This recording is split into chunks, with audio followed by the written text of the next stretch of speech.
You gave him one chair. That is the custom. I sit. You stand. Or kneel. Most of the Africans who come before me kneel. You misunderstand me. You gave a queen one chair, yours, and in doing so, you showed me exactly how this negotiation will go. You think you are in control. You are not. I am the governor of Luanda. You are a messenger. Not yet. Kifunji, come forward. Kneel. Lower. Flat on your hands and knees. Stay exactly like that. What exactly do you think you are doing? I am sitting down, as a queen does. Where I come from, the throne is not a chair. It is a person who commands the room. Now, you wanted to discuss peace. Let us discuss it, eye to eye, as equals. I did not think so. Shall we begin? Welcome back to After Hours. I am Vaughn. In 1622, a woman walked into a room full of Portuguese colonizers in Luanda. She was not a queen. Not yet. She was an ambassador, sent by her brother to negotiate a peace treaty.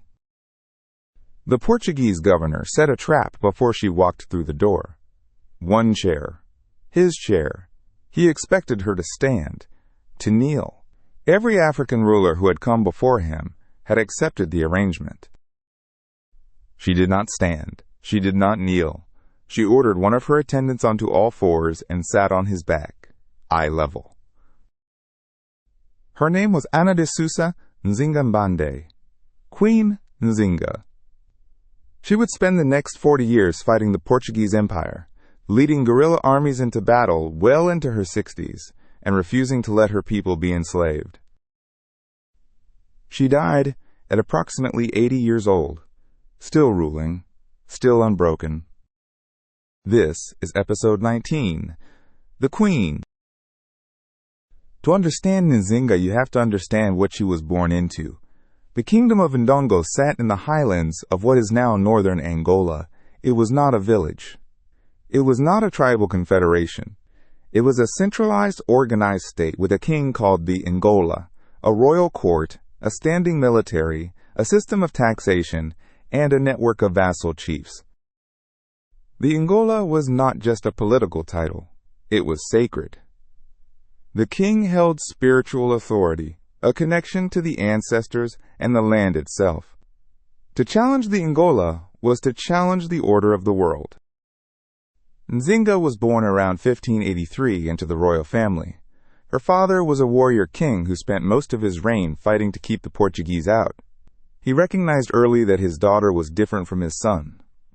Where her brother Ngolambandi was cautious, hesitant, and prone to indecision, Nzinga was sharp, fearless, observant. She watched everything. She remembered everything. Her father allowed her to sit in on councils of war. He trained her in the politics of the court and the languages of diplomacy, including Portuguese. The Portuguese arrived around 1560. At first they came as missionaries and traders. They said they wanted to save souls. What they wanted was bodies. Slaves. Every treaty, every church they built was designed to get deeper into our territory. By the early 1600s, the Portuguese had built a brutal system for extracting enslaved people. They armed local chiefs to raid their neighbors. They turned African kingdoms against each other. Angola became one of the largest sources of the transatlantic slave trade. Millions were taken.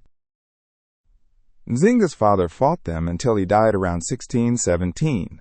Her brother Ngolambandi took the throne, and everything got worse. The Mbangala are raiding from the south. Our vassal chiefs are defecting.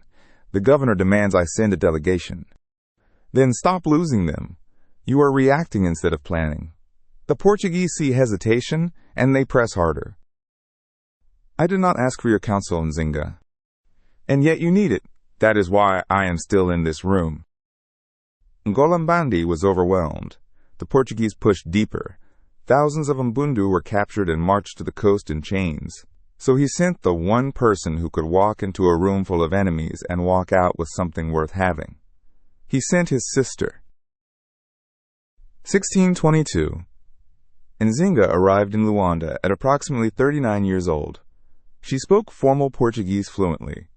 She understood European history and Christian theology. And she understood power. The chair incident was not a clever stunt. It was a statement. Colonialism operated through symbolism as much as violence. Nzinga refused the assumption that she was beneath him. Ndongo will return all Portuguese prisoners, open all trade routes, recognize Portuguese authority, and provide an annual tribute of captives for export. An annual tribute of captives. You want my brother to sell his own people to you, as a condition of peace. It is standard practice, and in return, Portugal will stop an invasion that you started. For now. Those two words are doing a great deal of work in that sentence, Governor. I know your supply lines stretch 50 leagues into hostile territory. I know your Mbangala allies are mercenaries you cannot afford. I know your soldiers are dying of malaria at 1 in 4. You need this treaty as much as we do. Perhaps more. You overestimate your position. And you underestimate mine. That is your first mistake. And then she did something that shocked everyone. She agreed to be baptized. She took the name Ana de Souza. She accepted the governor himself as her godfather. The governor thought the baptism was a surrender. He was wrong. Under Portuguese custom, a godfather was duty-bound to protect his godchild. She had taken a ceremony of cultural dominance and turned it into a chain that bound the governor to her. She secured a treaty. The Portuguese agreed to withdraw. They recognized Ndongo as a sovereign entity. On paper, it was remarkable. But paper means nothing to an empire that needs bodies. Nzinga knew that. She had bought time, not peace. Nzinga returned with the treaty. Her brother should have been grateful. Instead, he was afraid of her popularity, her intelligence. The people respected her more than they respected him. Angola Mbandi died around 1624. Some say illness, others say poison. What is not disputed is what happened next. Nzinga took the throne. She was not afraid of anything, of anyone. When she spoke, you believed her. When she gave an order, you obeyed. Not out of fear, out of conviction. The Portuguese refused to recognize her. They backed a puppet named Haria Kiluanji, a man who would do whatever Lisbon told him to do. They gave my throne to a man who kneels when they tell him to kneel. They think if they put a crown on a dog, the dog becomes a king. I am Angola, and I will prove it, not with paper, with fire. The Portuguese broke the treaty almost immediately. They resumed slave raids at an even larger scale. Nzinga was driven from her capital. She became a refugee in her own land. Most leaders in her position would have surrendered. Nzinga did the opposite. She went to war. Around 1630, after years of guerrilla resistance from the forests and highlands, Nzinga did something extraordinary. She attacked and conquered the kingdom of Matamba, a neighboring state to the east. It was not desperation. It was strategy. Matamba was deeper inland, harder for the Portuguese to reach. It had natural defenses. Rivers, forests, mountains. If the Portuguese had taken her homeland, she would build a new one. She reorganized the entire kingdom from the ground up. The military, the court, the economy. She transformed Matamba into a war machine. Every resource directed toward one goal, breaking the Portuguese grip on her people.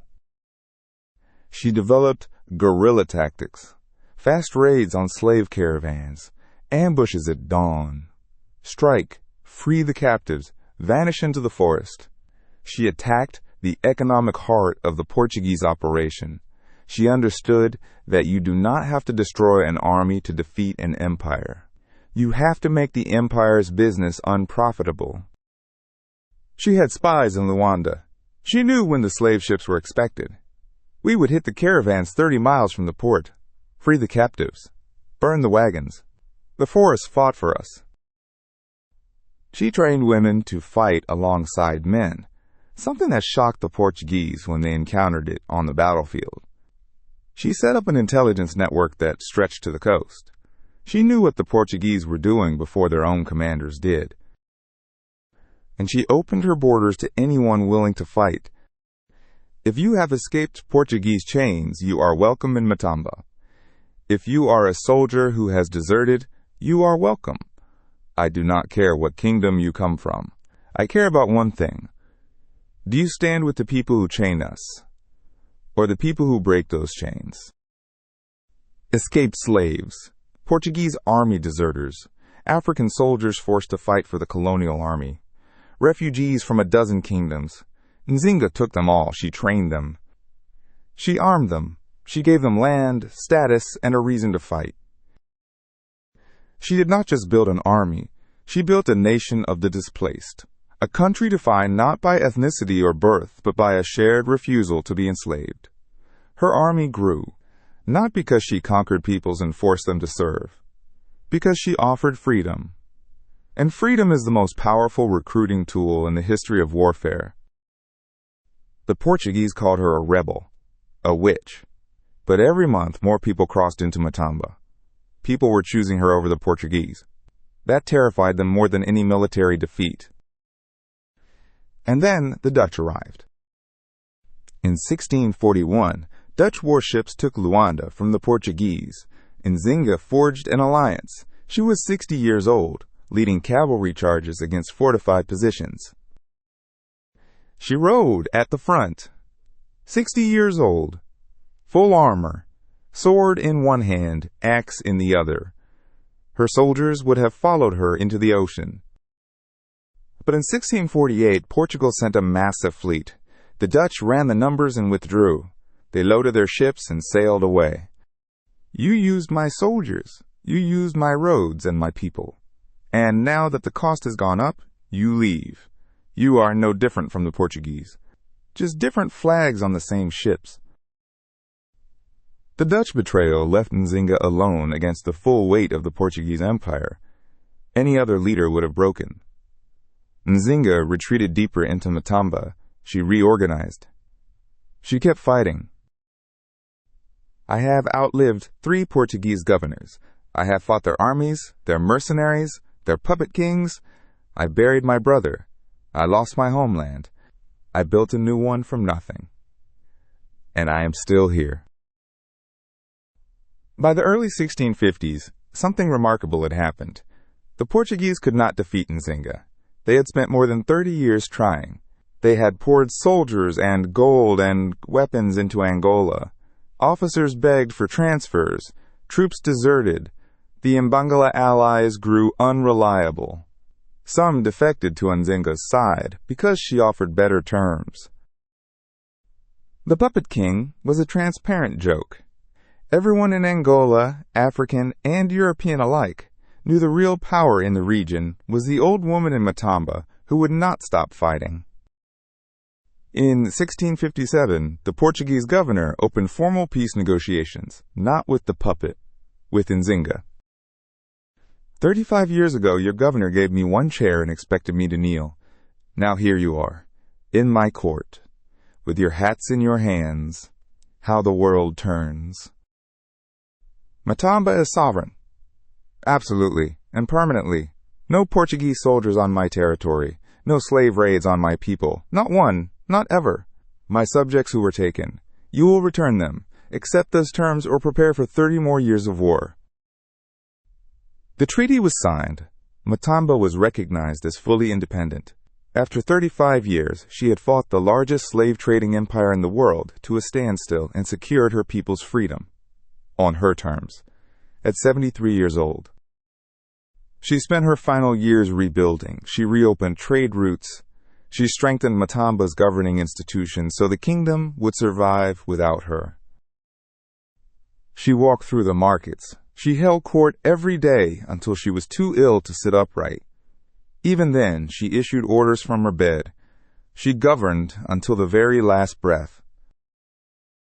Queen Nzinga died on December 17, 1663, approximately 80 years old, in her kingdom, on her throne. Still ruling, still sovereign, still free. The Portuguese expected Matamba to collapse without her. They positioned troops along the border, waiting for chaos. It did not happen. The kingdom endured for another century and a half, governed by a succession of queens who followed the institutions Nzinga had established. She had not just fought for freedom. She had built a country that could sustain it without her. In modern Angola, Nzinga is a national hero. There is a statue of her in Luanda, the same city where a governor once gave her one chair and expected her to kneel. Her image appears on Angolan currency. Her story is taught in schools. But outside of Angola, most people in the world have never heard her name. They have heard of the European explorers. They have heard of the empires that carved the continent into colonies. They have not heard the story of the woman who looked a governor in the eye and refused to kneel. She walked into a room where they gave her no chair, so she made her own. And then she spent 40 years making sure no one could ever take it away from her. She fought the transatlantic slave trade when every major European power was profiting from it.